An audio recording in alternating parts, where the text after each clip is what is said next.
Estoy leyendo un libro de historia de la iglesia que de verdad que me deja anonadado de las cosas que han sucedido, no solamente por el papado, sino dentro de la iglesia en sí misma. Entonces, muchos de nosotros no sabemos bien a bien qué posición tomar con respecto a estos temas. Por lo que a continuación me voy a permitir leer un texto de una página en Facebook a la cual estoy suscrito, en la cual haré algunos comentarios para ampliar un poco la explicación del mismo texto, o bien dar un marco histórico de los comentarios que se hacen a la lectura de este texto.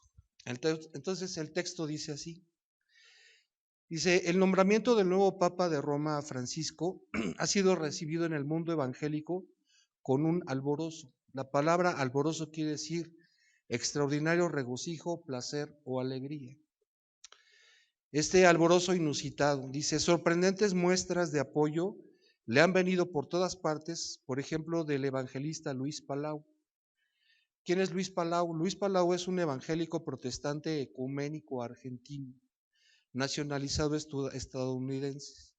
De acuerdo a datos de su organización, las predicaciones de Luis Palau han sido escuchadas por alrededor de 800 millones de personas en aproximadamente 112 países, considerando tanto auditores radiales como de televisión, y habría hablado como orador ante más de 22 millones de personas en 80 países del mundo, organizando junto con sus colaboradores congresos, seminarios, charlas informales, conferencias, recitales de música cristiana.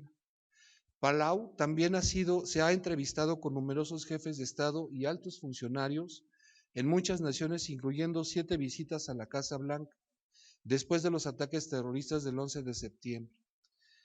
Instaba a todo el mundo evangélico, Luis Palau, instaba o animaba a todo el mundo evangélico a respaldar al Papa diciendo, yo creo que el mundo cristiano puede regocijarse del cardenal Jorge Bergoglio de Buenos Aires, Argentina.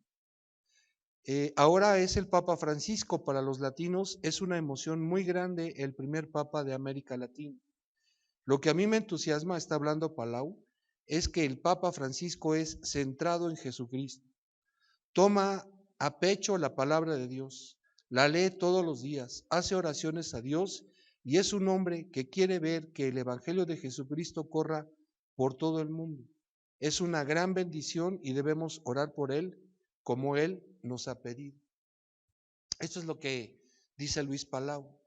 Pero en el discurso de posesión del Papa Francisco, el día que salió ahí en la Basílica de San Pedro, terminó diciendo lo siguiente el Papa Francisco. Dice, mañana quisiera ir a rezar a la Virgen para que proteja a toda Roma. Buenas noches y que descanséis. Entonces, yo quiero que disciernan, por favor, lo que están diciendo algunos hermanos prominentes de la iglesia cristiana o pseudo hermanos. Aquí quiero terminar esto al final con un comentario, pero que nosotros debemos estar atentos porque este hombre nos está animando a recibir y a orar por el Papa Francisco porque es un hombre que él lo considera cristiano, ¿no?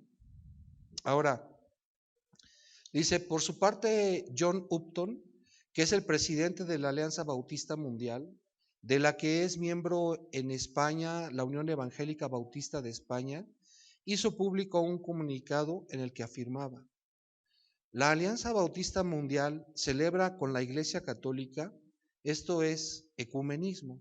¿Y qué es el ecumenismo? Ecumenismo, según el diccionario, es la tendencia o movimiento que intenta la restauración de la unidad entre todas las iglesias cristianas.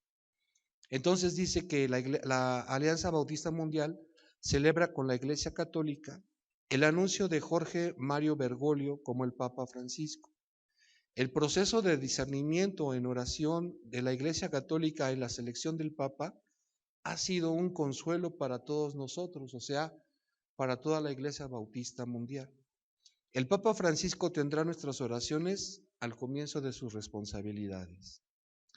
El secretario de la Asociación Bautista Mundial, que se llama Neville Callam, incluso relacionó al nuevo Papa con la consecución de la unidad cristiana al decir que Francisco es una contribución positiva a la realización de la visión de que la iglesia refleje la gran oración sacerdotal del Señor.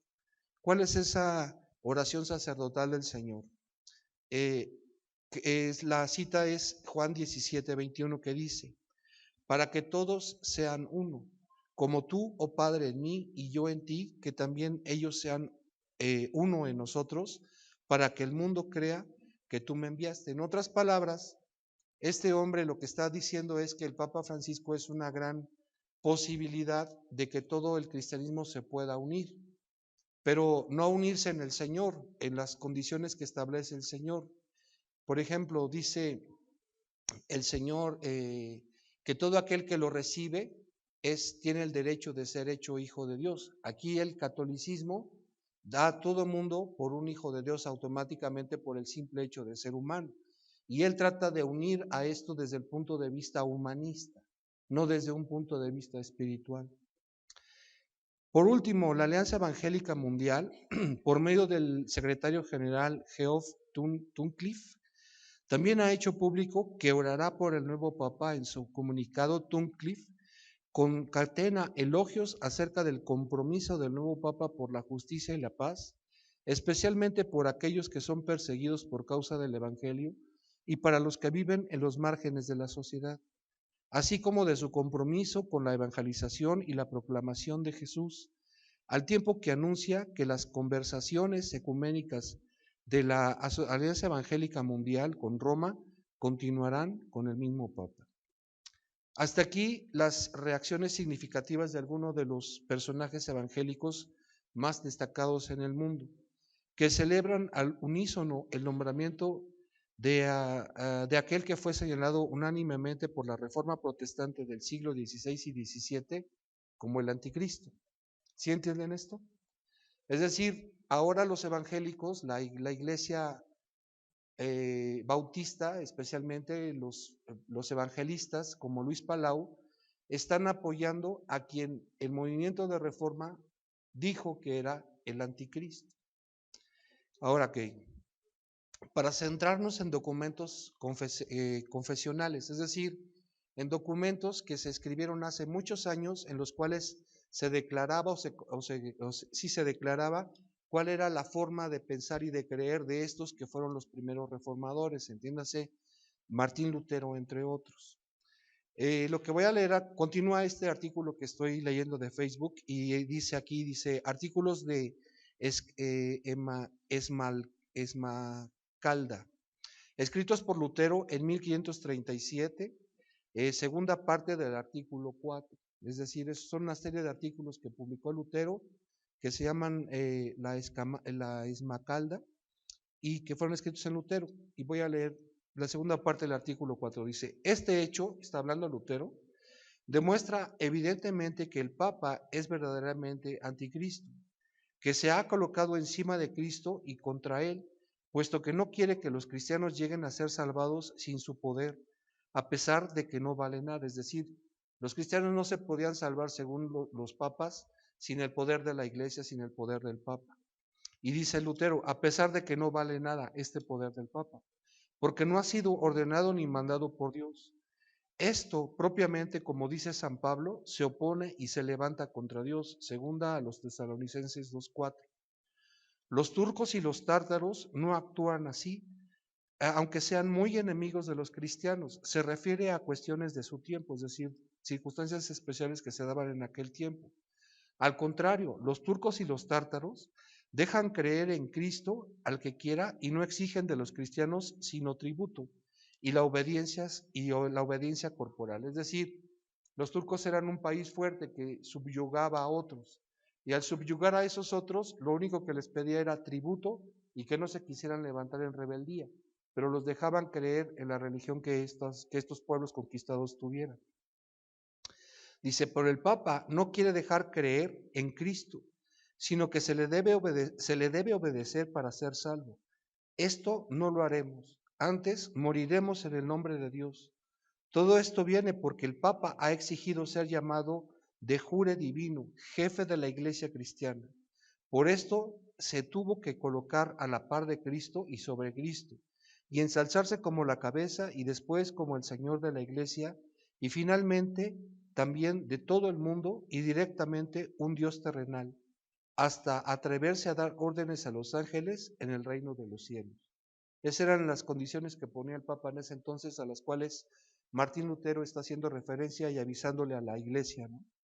Segunda confesión helvética, que fue en 1561, en el artículo 17 dice lo siguiente: desaprobamos por esta razón la doctrina del clero romano, que de su Papa romano hace un pastor universal y la cabeza dirigente e incluso vicario de Cristo. ¿Qué quiere decir la palabra vicario? El diccionario dice que vicario es quien tiene las veces, poder y facultades de otra persona o la sustituye.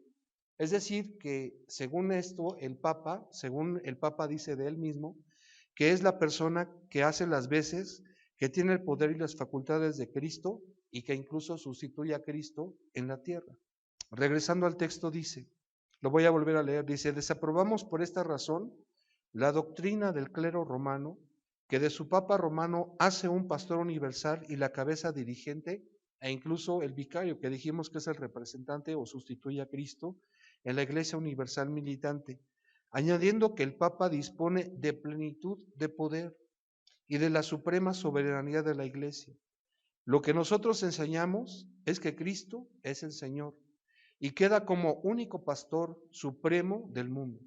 Como sumo sacerdote, cumple Él, es decir, Jesús, ante Dios el Padre y en la Iglesia, cualquier ministerio sacerdotal y pastoral hasta el fin de los tiempos. Es decir, no necesita Jesús de un representante en la tierra, al modo del Papa.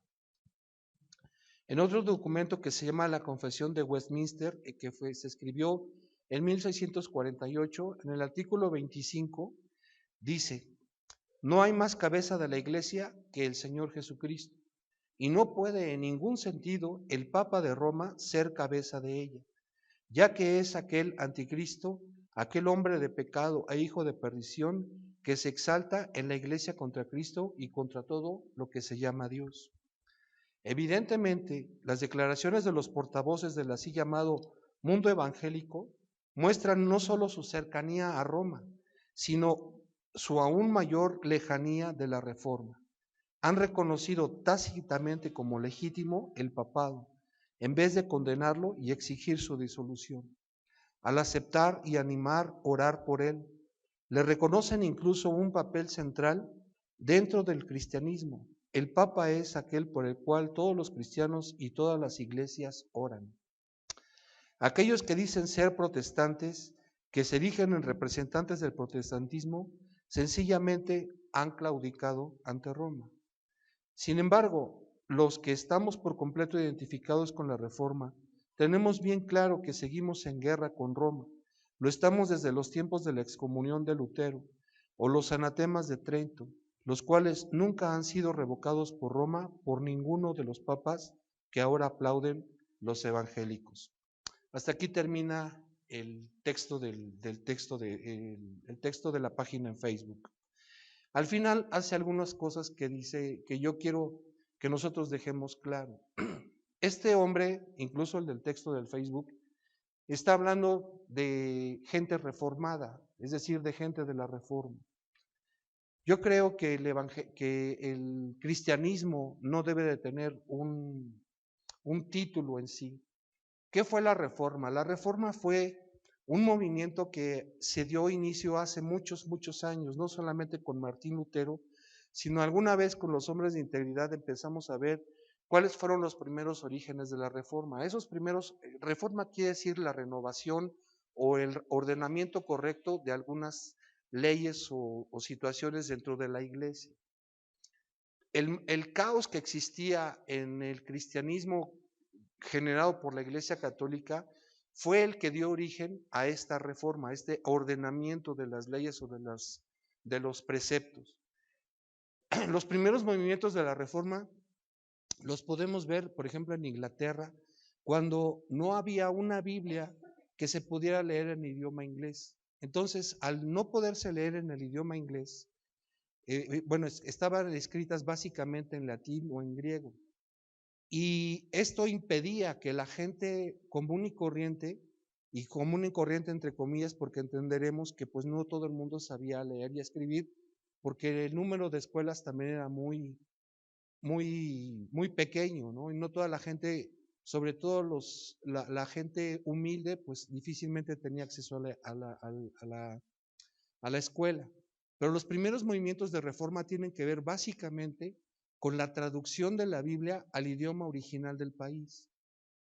¿Eso qué daba? Bueno, pues daba que una mayor cantidad de gente pudiera tener acceso al conocimiento o a lo que dice la Biblia. Esos fueron los primeros movimientos de reforma. Ya un movimiento de reforma mucho más en forma fue el que originó Martín Lutero al poner una serie de tesis que fueron 80 puntos que él puso en una puerta en la catedral, si no mal recuerdo, de Worms.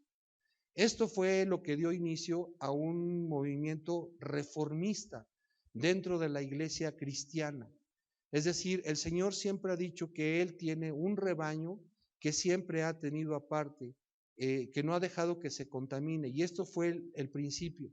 ¿Cuál es el principio de la reforma protestante?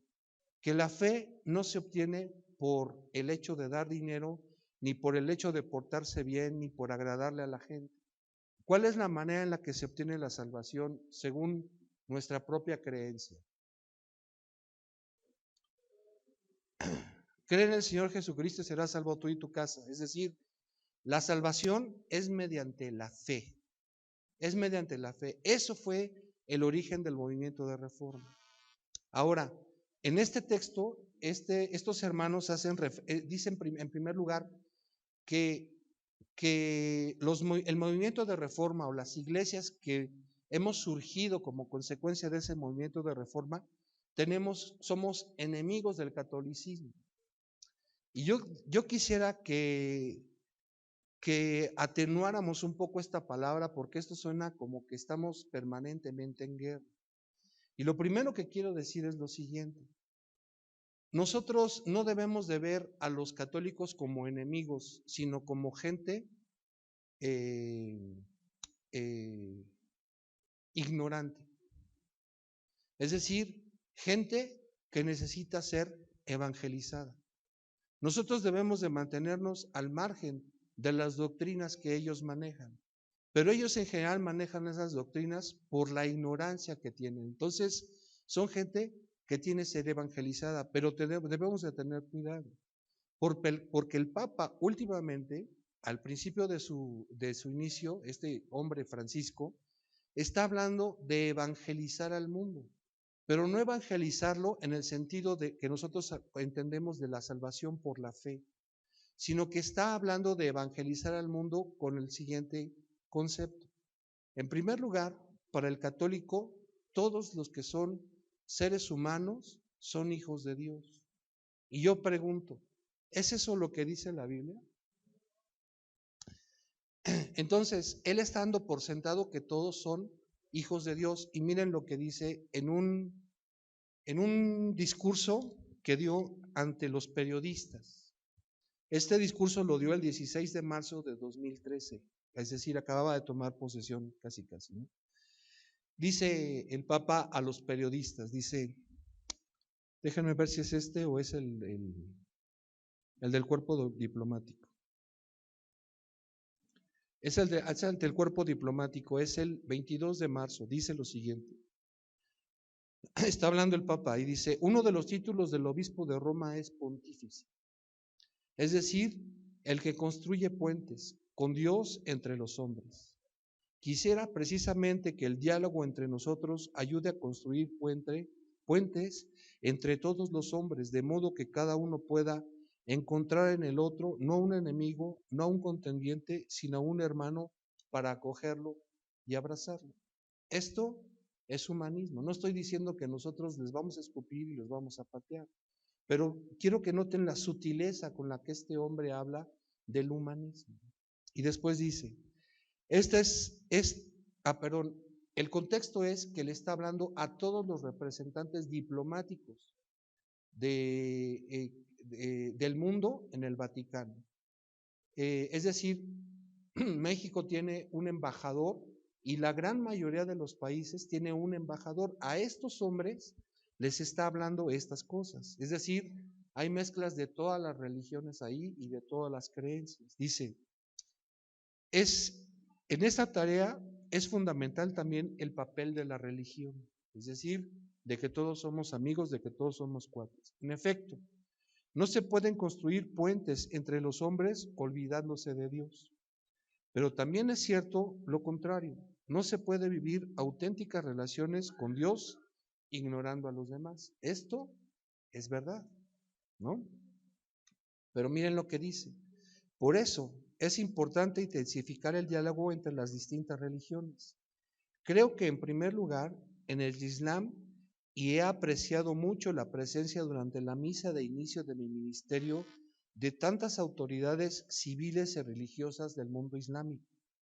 Y también es importante intensificar la relación con los no creyentes para que nunca prevalezcan las diferencias que separan y laceran, sino que no obstante la diversidad predomine el deseo de construir lazos verdaderos de amistad entre todos los pueblos del mundo.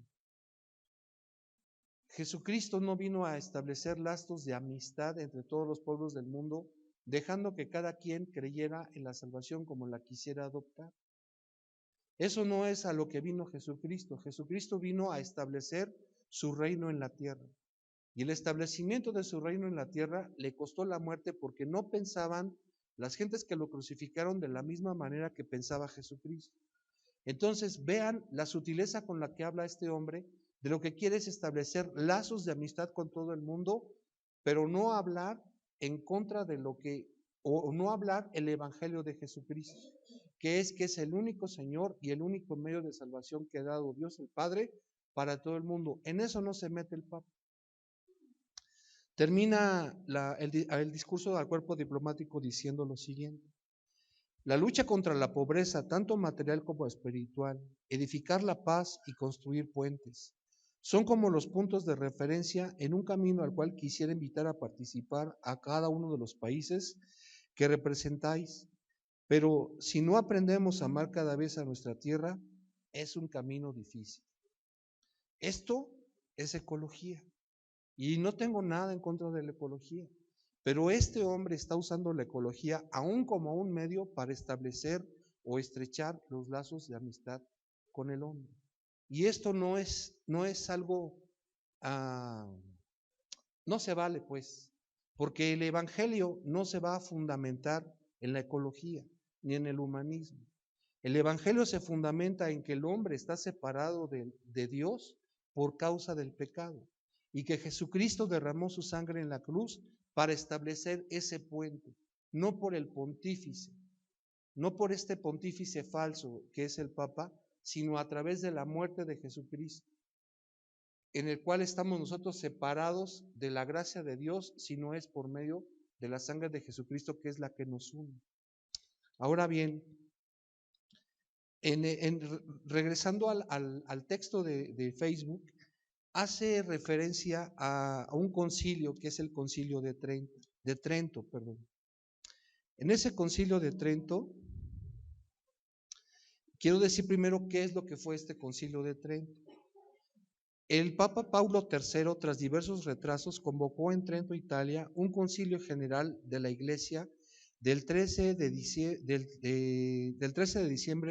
de 1545 contra las doctrinas del protestantismo. Es decir, este concilio de Trento fue establecido para ver qué es lo que iba a hacer la Iglesia Católica en contra del movimiento de reforma que inició Martín Lutero y que tuvo eco en muchas partes del mundo. Este concilio de Trento trazó los lineamientos de las reformas católicas, luego conocida también como contrarreforma, o sea, lo que decidieron ahí se hizo como contrarreforma, contra lo establecido a la reforma. Las reuniones que sumaron un total de 25 con suspensiones esporádicas, se prolongaron hasta el 4 de diciembre de 1563, es decir, del 45 al 63. ¿Qué es lo que estableció este concilio de Trento o qué cosas se hablaron en este concilio de Trento? Se impuso en contra de la opinión protestante la necesidad de la existencia mediadora de la Iglesia como cuerpo de Cristo para lograr la salvación del hombre, reafirmando la jerarquía eclesiástica, siendo el Papa la máxima autoridad de la Iglesia. Es decir, la Reforma Protestante decía, tú solamente necesitas a Jesucristo para ser salvo. Y el Concilio de Trento dijo, no, no, no, espérate, para que tú seas salvo, necesitas a Jesucristo, pero además necesitas de la intervención de la Iglesia Católica. Tienes que formar parte de la Iglesia Católica y estar sometido a la autoridad del Papa para que la salvación sea completa en ti. Reafirmaron la validez de los 7 sacramentos y la necesidad de la conjunción de la fe y las obras, sumadas a la influencia de la gracia divina para lograr la salvación. ¿Qué quiere decir esto? La Reforma dice, o el movimiento cristiano dice, tú para ser salvo necesitas creer que Jesucristo llevó en la cruz tus pecados. Y el Concilio de Trento dice, momento, eso no es cierto. Para que tú verdaderamente seas salvo necesitas lo siguiente, necesitas recibir los 7 sacramentos de la Santa Iglesia Católica Romana. Y también la necesidad de la conjunción, es decir, unir la fe con las obras, sumadas a la influencia de la gracia divina. Es decir, necesitas fe, necesitas obras y además que agarres a Dios de buenas para que puedas ser completamente salvo, para lograr la salvación, restando de esta manera crédito a lo que Lutero sostenía, que el hombre se salva por la fe y no por las obras que realice.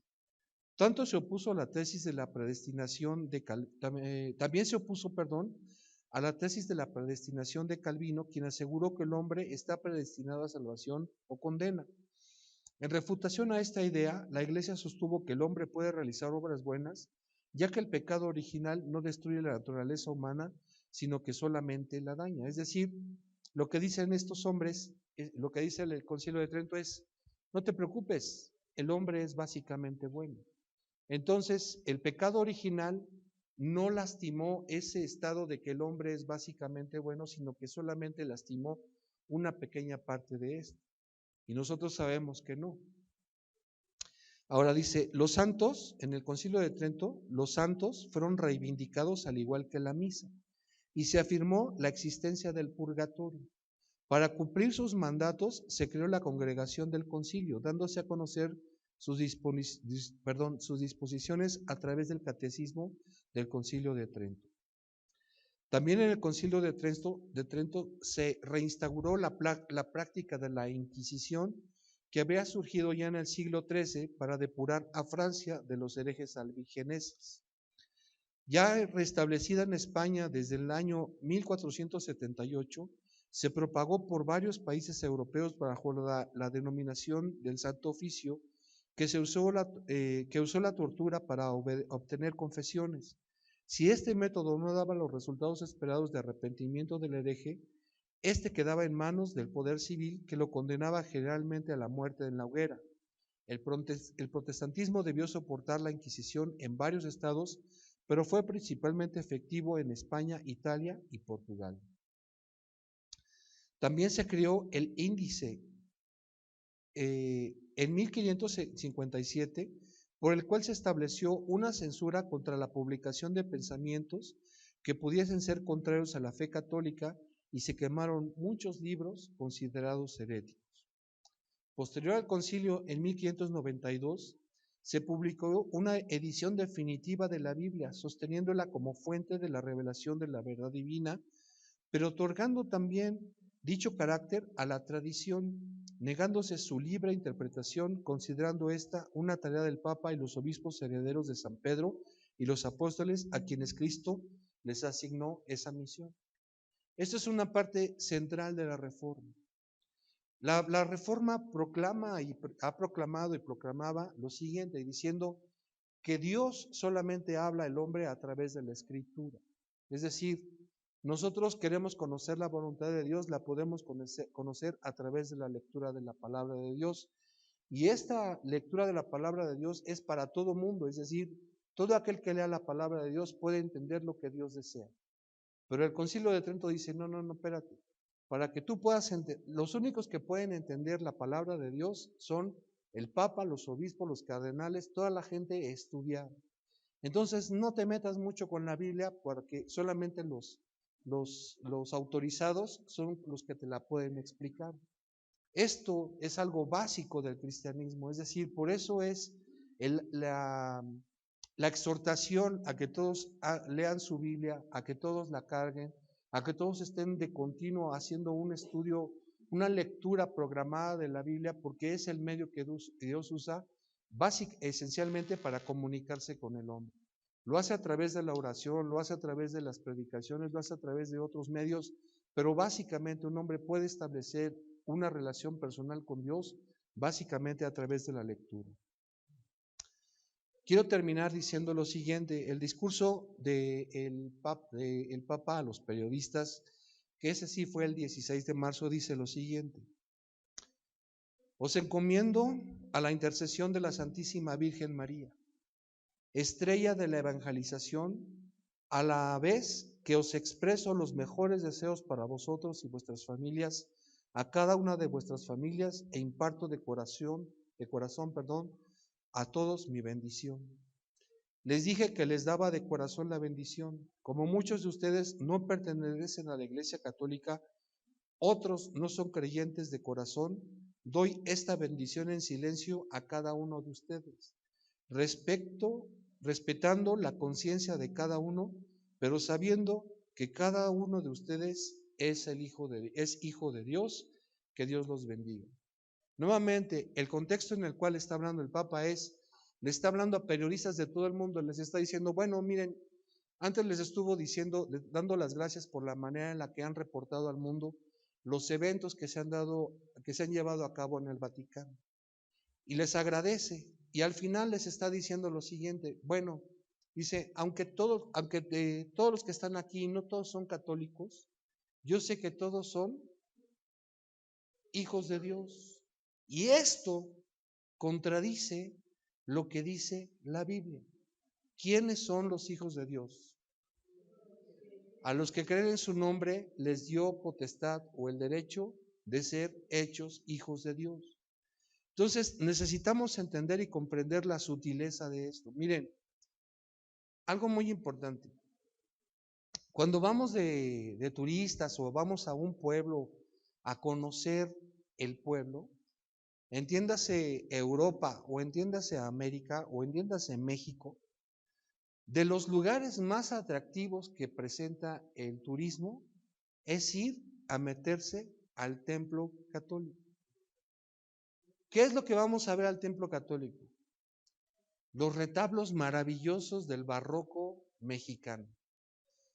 Por ejemplo, en la Catedral de Oaxaca pueden ver las maravillas de los artesanos mexicanos, cómo hicieron con oro unos angelitos y unos santos tremendos, y eso es lo que va el mundo a ver. ¿Qué es esto? ¿Cómo le llama a esto el mundo? A esto le llama el mundo cultura. Está ampliando nuestros horizontes culturales, estéticos, de conocimiento. Pero esto es irse a meter al corazón de si no los enemigos, como decía, sí de gente que se opone de frente completamente al cristianismo. Cuando las gentes tienen la oportunidad de ir a Europa, de ir a Italia específicamente, no pueden dejar de ir a ver la más grande de las catedrales del mundo, que es el Vaticano. Y entonces ven cómo de la derecha y a la izquierda, sangoloteos, no sé qué, estatuas de todo el mundo. Es impresionante lo que se ve ahí, de verdad es impresionante. Yo fui a verlo. Y quiero decirles que algo que no sale y me llama mucho la atención, que no sale muy constantemente, muy rara vez sale en la televisión, es lo que hay al fondo. O sea, si ustedes entran por la puerta principal de la Basílica de San Pedro, lo que está hasta el fondo es algo de llamar verdaderamente la atención. Porque se llama el ábside, en donde todas las iglesias católicas tienen forma de cruz. Entonces, donde se cruza la parte vertical con la horizontal, ahí lo que tienen son 4 columnas tipo salomónicas, que son en un material negro que se van torciendo, ¿no? Y tienen filos de oro. Y entonces tienen una gran carpa, y ahí es en donde está el altar en donde se oficia la misa, y en la parte, el techo, en el centro de ese techo, hay la representación de una paloma que equivale al Espíritu Santo, que está iluminando o inspirando al Papa, que es el que está en el altar. Pero pasando eso, es decir, en la cabeza de lo que sería la cruz, hasta el fondo, es algo increíble ver esto. Porque lo que hay es una silla enorme.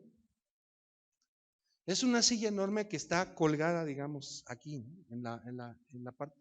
Y esa silla está puesta para cuando venga el Señor Jesús a juzgar a los vivos y a los muertos, porque según ellos los va a juzgar en el Vaticano.